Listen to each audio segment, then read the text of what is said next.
Ma'am, magkaiba po ng wiring to eh. Ay, ganun ba?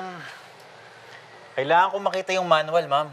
Tingnan ko lang sa glove compartment, ha? Oo, sige.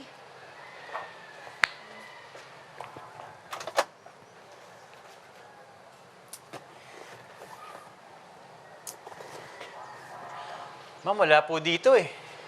Ah, ganun ba? Saan po kaya tinatabi ng daddy niyo yung mga importanteng bagay gaya ng mga manual ng mga kotse niya? Baka sa office. Pwede po kayang makita? Oo naman, tara. Ay, sige. Halika. Mike, Andy, kunin ko lang yung manual, ha?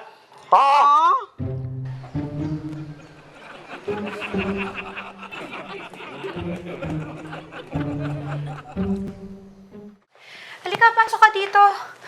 Alam ko, dito lang nilalagay ni Sir yung papeles niya eh. Kaya yun. Sir? Oo, sir. Sir, kasi ang tawag ko kay Daddy. Kasi medyo strict kasi yun. Ganun ba? Saan ba yun? Wow!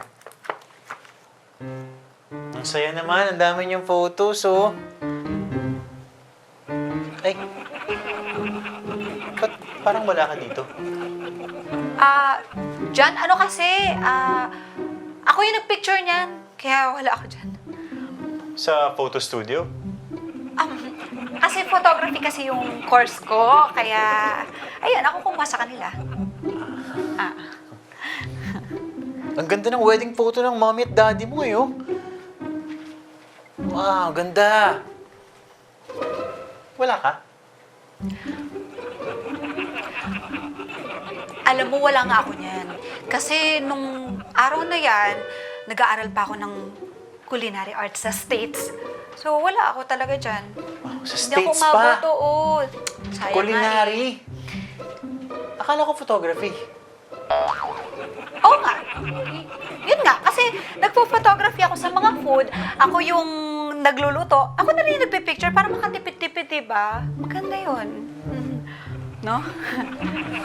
Ay, nako. Kung hindi mo nalalaman, pagluluto ko kayo. Huwag na, okay lang. Oo nga, Okay lang po, ma'am. pagluluto Hindi ko po yung mga kailangan, kasama ma'am. mo. Ano ka ba? Huwag ka na mahiya. Okay lang yun. Huwag kang ganyan. Oo nga. Okay lang po, okay lang, huwag na po. Sige na. Ay, sandali. Ito ba yun?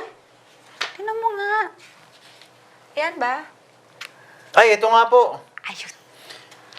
Sige po, ma'am, balik na ako rin sa garahe. Sige. Sige, abangan mo ha. Okay po.